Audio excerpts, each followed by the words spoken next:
Mastering the passive voice with modal verb may. Hello, everyone. In today's video, we're going to take a closer look at a very important topic: the passive voice with the modal verb may. This is part of our series on using modal verbs in the passive voice, which is a crucial aspect of mastering English grammar. Before we dive into the specifics of may in the passive voice, let's do a quick recap. Modal verbs are auxiliary or helping verbs that express necessity, possibility, permission, or ability. They include can, could, may, might, shall, should, will, would, and must. On the other hand, passive voice is a grammatical construction where the subject of a sentence is acted upon by the verb. In other words, the subject receives the action instead of performing it. May is a modal verb used to express possibility or permission.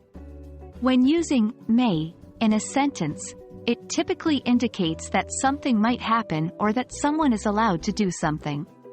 For instance, it may rain later today. Possibility: you may leave the room. Permission. When we combine the modal verb may with the passive voice, we can express the possibility or permission of an action happening to the subject.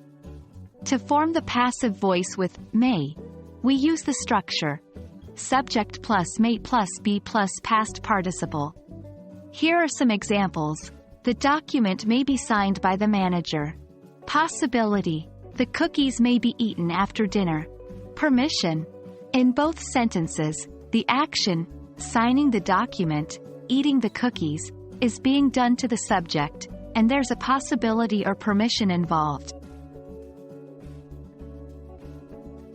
Now that we've learned about may in the passive voice, let's put that knowledge into practice. Try forming your own sentences using this structure. For example, how would you turn this active sentence into passive? Active: the teacher may correct the essays. Feel free to pause the video and give it a go.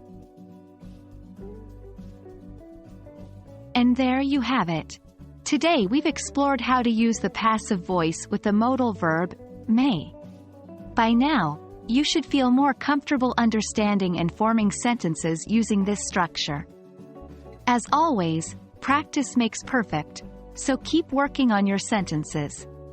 We hope this video has been helpful, and we're looking forward to helping you continue your English language journey in our next video. Happy learning!